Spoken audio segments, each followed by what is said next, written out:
Medical കാര്യങ്ങളിൽ സാധാരണഗതിയിൽ internet വഴിക്കും മറ്റ് AI വഴിക്കും ChatGPT വഴിക്കുമൊക്കെ ജനങ്ങൾക്ക് ഇന്ന് നല്ലവണ്ണം ബോധം ലഭിച്ചുകൊണ്ടിരിക്കുന്ന അറിവ് ലഭിച്ചുകൊണ്ടിരിക്കുന്ന ഒരു കാലഘട്ടത്തിലൂടെയാണ് നാം പോകുന്നത്. സാധാരണഗതിയിൽ ഏതെങ്കിലും ഒരു മരുന്ന് നമുക്ക് കഴിക്കുന്നതിന് മുമ്പ് പലവട്ടം AIയോട് ചോദിക്കും, അല്ലെങ്കിൽ ChatGPTയിൽ ചെന്ന് ചോദിക്കും ഈ മരുന്ന് കഴിച്ചാൽ എന്തെല്ലാം പാർശ്വഫലങ്ങളുണ്ടെന്നുള്ളത്. സത്യം പറയട്ടെ, അങ്ങനെ പാർശ്വഫലങ്ങൾ നോക്കുകയാണെങ്കിൽ ഒരു മരുന്ന് തൊട്ട് കഴിക്കാനും പറ്റില്ല, ചികിത്സ തന്നെ ഉപേക്ഷിക്കേണ്ടി വരും.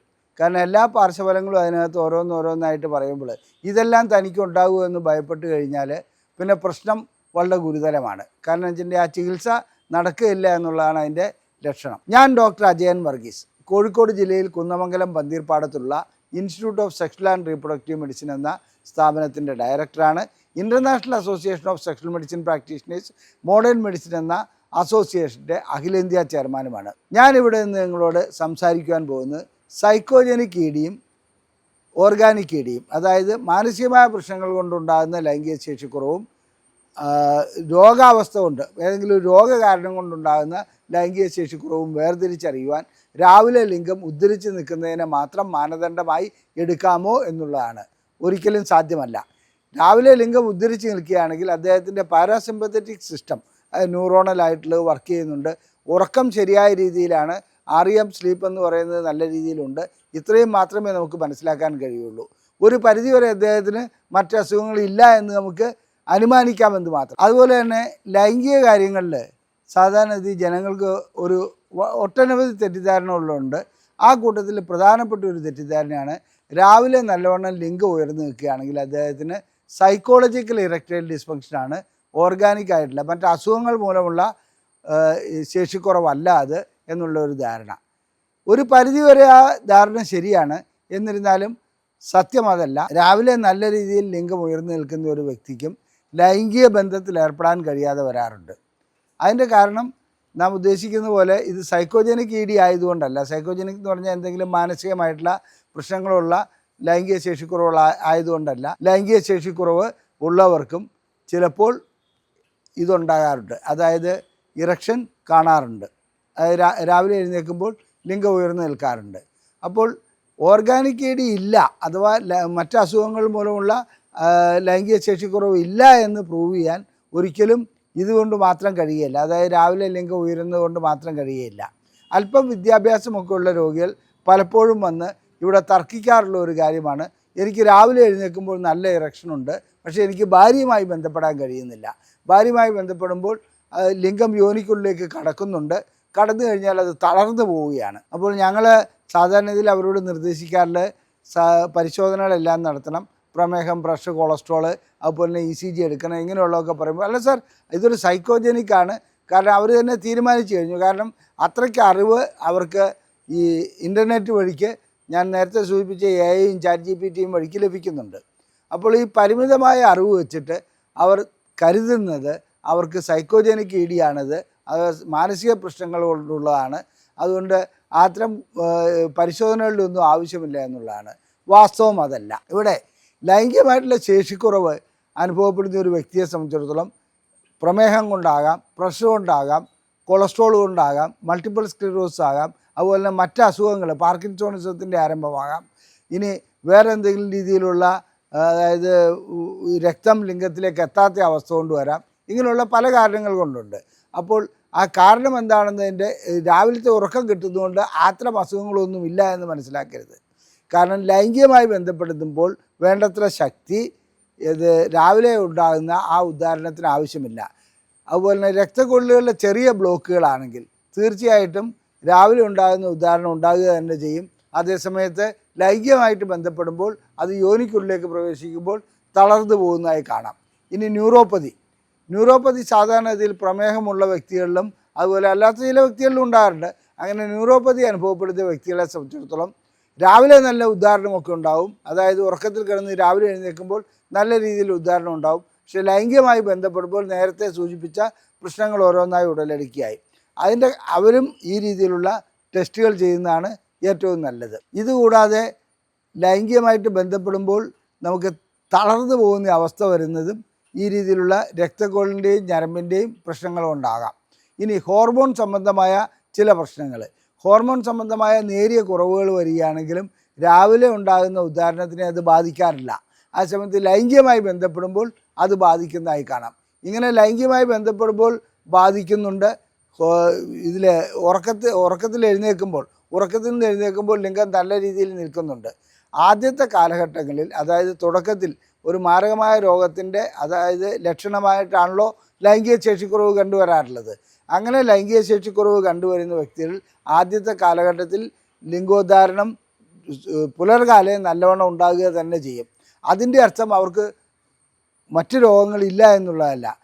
കാലക്രമേണ എന്ത് സംഭവിക്കുമെന്ന് വെച്ചാൽ ഈ ലൈംഗികമായിട്ടുള്ള ഉദാഹരണം തീരെ ഇല്ലാതെ വരുന്ന ഒരവസ്ഥയിലേക്ക് പോകും. ലൈംഗികമായിട്ടുള്ള ഉദാഹരണം പുലർകാലം ഇല്ലാതെ വരുന്ന അവസ്ഥയിലേക്ക് പോകും. അതിന് സമയമെടുക്കും.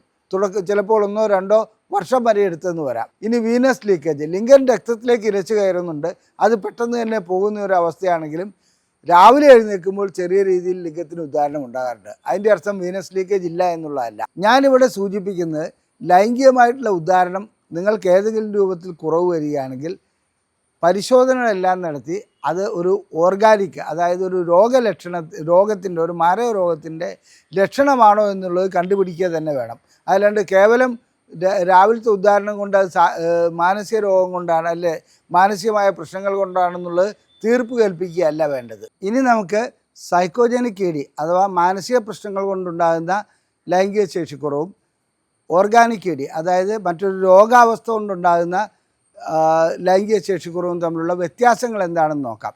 സൈക്കോജനിക് ED എന്ന് പറയുന്നത് സാധാരണഗതിയിൽ വളരെ പെട്ടെന്നുണ്ടാകുന്നതാണ്. ഒരു ദിവസം ലൈംഗിക ശേഷിക്കുറവ് അങ്ങ് അനുഭവപ്പെടുന്നു.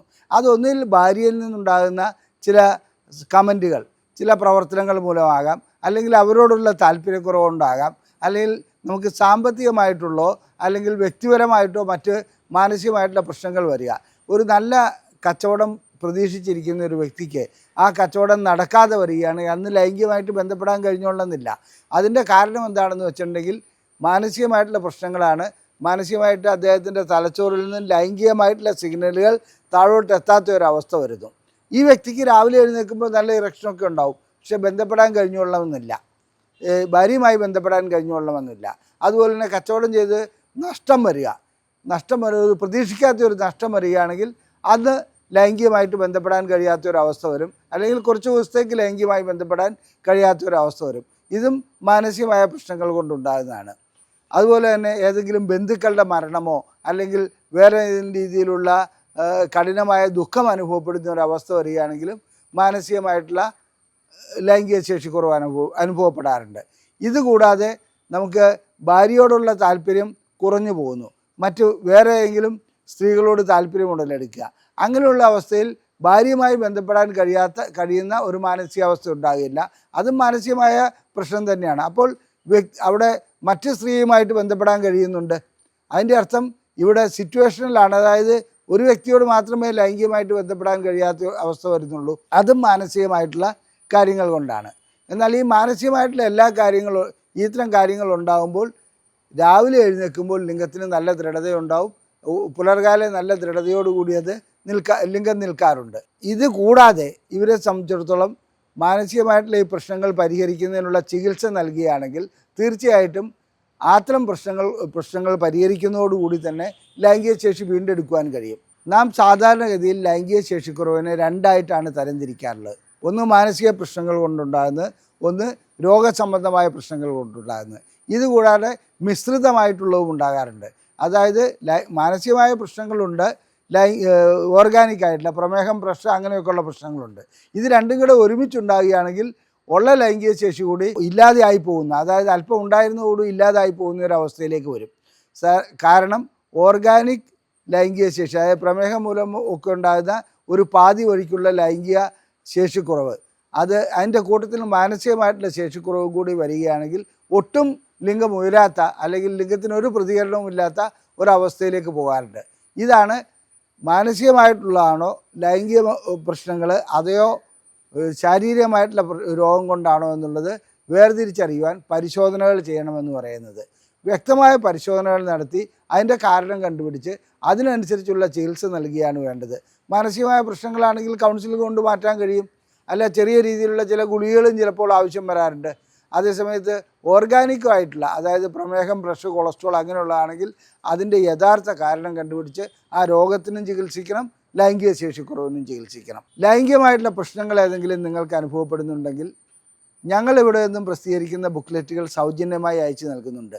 ഇവിടെ കാണിച്ചിരിക്കുന്ന നമ്പറിൽ ISRM എന്ന് ടൈപ്പ് ചെയ്ത് ഈ നമ്പറിലേക്ക് വാട്സപ്പ് ചെയ്യുക. നിങ്ങൾക്ക് ബുക്ക്ലെറ്റുകൾ PDF ഫോർമാറ്റിൽ ലഭിക്കുന്നതാണ്. ഇതുകൂടാതെ നിങ്ങൾക്ക് ചികിത്സ ആവശ്യമുണ്ടെങ്കിൽ ഈ നമ്പറിൽ കോൺടാക്റ്റ് ചെയ്യാവുന്നതാണ്. ഈ വീഡിയോ ഇഷ്ടപ്പെട്ടുവെങ്കിൽ ലൈക്ക് ചെയ്യുക, ഷെയർ ചെയ്യുക. അതുപോലെ തന്നെ നിങ്ങളുടെ അഭിപ്രായങ്ങൾ കമൻറ്റ് ബോക്സിൽ രേഖപ്പെടുത്തുക. നന്ദി, നമസ്കാരം.